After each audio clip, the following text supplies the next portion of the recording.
They have a weight problem because bigger sizes are becoming the new normal. Cancer Research Survey found fewer than 10% of people who are clinically obese accept that they have a serious weight problem. 11% of obese women accurately acknowledged they were obese. 7% of men correctly judged their weight, accepting they were obese. Only 10% of the 2,000 adults taking part could accurately identify the BMI threshold for obesity was between 30 and 39.9. Fewer than 10% who are clinically obese accept that they have a weight problem. Imagine you have two clients sitting in front of you, same diet, same exercise routine, the same lab values. One has a BMI of 22, and one has a BMI of 42. If you would make different recommendations for each individual, this is rooted in weight stigma. This post from a fitness Instagram I followed is filled with some hard truths. What they say they're eating, what they're actually eating. Oh god, I used to eat so much toast. I'm really good with my coffee though. I don't put anything in it, so I'm okay there. It's crazy how quickly that adds up. Obesity is not a disease. Obesity isn't some disease that needs to be cured. Obesity is simply another form the human body has evolved to. You see it all the time in animals. Creatures that live in certain environments have adapted different specific traits unique to that environment. And that is simply what's happening to humans. The human body is adapting to our surroundings. It isn't bad, it's just evolution. We need to stop fearing change and learn to accept it.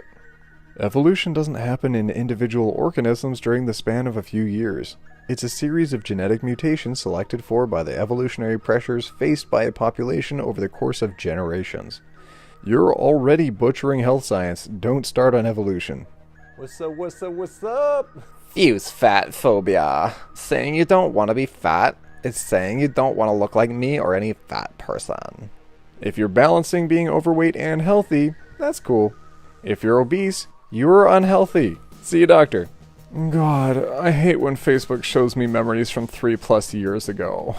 Yes, I know, I'm no longer young and slim. Fuse you, genetics.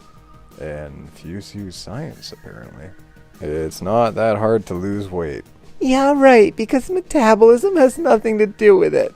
Big Macs aren't that fusing bad for you. I eat salad. I only drink Diet Coke or water. I take a multivitamin. I walk at least a few times a week. It's not my fusing fault I'm 470 pounds. You're not being honest about what you eat. I seriously doubt that anyone with a diet like that can be 300 pounds, let alone 470. Are those salads full of bacon bits? With an entire bottle of ranch on the side and a mixing bowl? Calling bullshit on this one. I only eat fast food and walk a few times a week, but it's not my fault I'm 470 pounds. Alright, that quote, I'm actually going to take a moment to comment on that. It's not that hard to lose weight. It's really hard to lose a lot of weight, but it's not that hard to lose a little bit of weight. And that's the thing that people try to get you to focus on, is that losing that 1% or that 0.5% at a time, aiming on those tiny goals. As a fat person, I don't want to hear diet talk. I don't need to know everything you're doing to avoid looking like me. Health has no place in body positivity. Hashtag fat microaggressions, the intrusion into my brain of all the crap I'm assuming others think of me as soon as they see my fat body. Fat activist is cursed with the ability to read minds. As expected, everyone is talking about her.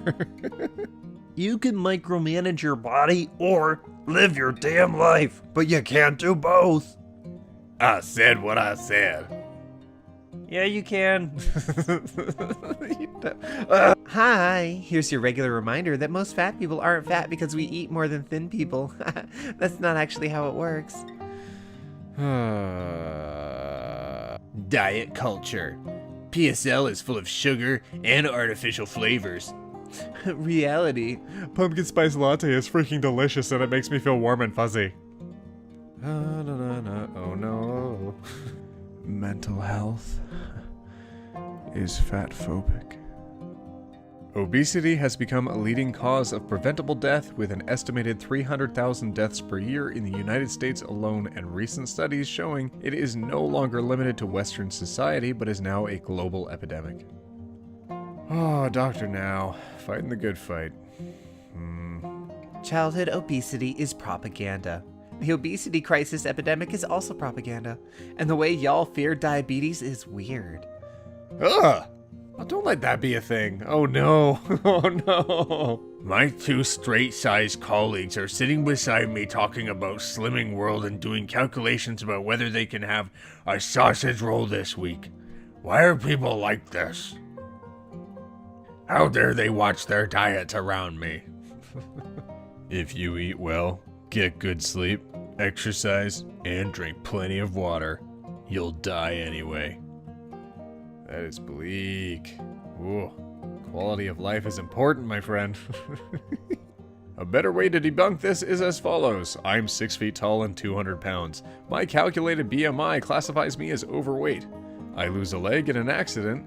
I'm still 6 feet tall, but now 180 pounds. Now my BMI is calculated as normal. I get into another accident and lose my other leg, and now I'm 3.5 feet tall and weigh 160 pounds. BMI says I am now obese. Flawed thinking is what BMI is. Oh my goodness, it's not a strict rule. It's a very, very generalized look at bodies across a spectrum of humans. It's not going to fit everyone, obviously. You gotta go speak to a professional. Yeah, I think I'm overweight on the BMI, and that's silly. I have a reasonably low percentage of body fat, but you know, it's not a perfect system. You can think of it as a yardstick, an entirely obsolete measurement tool, but still a measurement tool. Low carbohydrate ketogenic diets and their use in diabetes management. This talk is about people with hashtag diabetes are supposed to lose 40% of their body weight to put diabetes into remission. You know, maybe it's okay to have diabetes. Maybe we need more research into causes and treatments that don't center weight loss. I'm after this talk with hashtag Haze. Oh no. Oh no, no, no, no, no. Oh no, it's becoming a thing. No. Things that don't make you fat. Sugar, fat, carbs, eating late at night, skipping breakfast, gluten, Big Macs. Things that do make you fat. Consistently eating too many calories. Easy way to think of it is calories in, calories out. You can eat a burger, but make sure you exercise as much as that burger is worth. There you go. You know, I used to be your size. Then I hit 24 and double in size. Give it time. Your natural metabolism will slow down and you'll swell like a corpse. Judge yourself, man. Oh my god, don't you know it's only genetic? We are an accumulation of our choices, my people. It has to be a lifelong commitment to eating in a certain way. Short-term diets never ever work. Yes, absolutely. It is a full-time job to maintain a certain weight. It's only realistic for Hollywood actresses, etc. What I'm saying is that, as regular people, we don't need to buy into dieting culture. I'm saying that lifelong commitment may not be worth it. Well, it depends on how long you want lifelong to be. Oh, goodness. Okay, gamers. I work 2 jobs. One of them's full-time, one of them's more than that. I still go to the gym. I make myself a priority over things like Netflix. But here's the amazing thing. You can watch Netflix on a treadmill. If you want to binge your shows and you don't want to fall back on that, if you want to watch all the YouTube in the world, you absolutely can. Put it on your phone, get a tablet, make a small investment in yourself, put it up on a treadmill, and go! If you can afford a burger or 2 a month, you can afford a gym membership. You are absolutely worth that much, at least. Fat phobia is racist. In case you had run out of reasons to resist fat phobia with your entire being, may I remind you of one more? Big Booty does not necessarily make you obese. Big Booty is pretty awesome.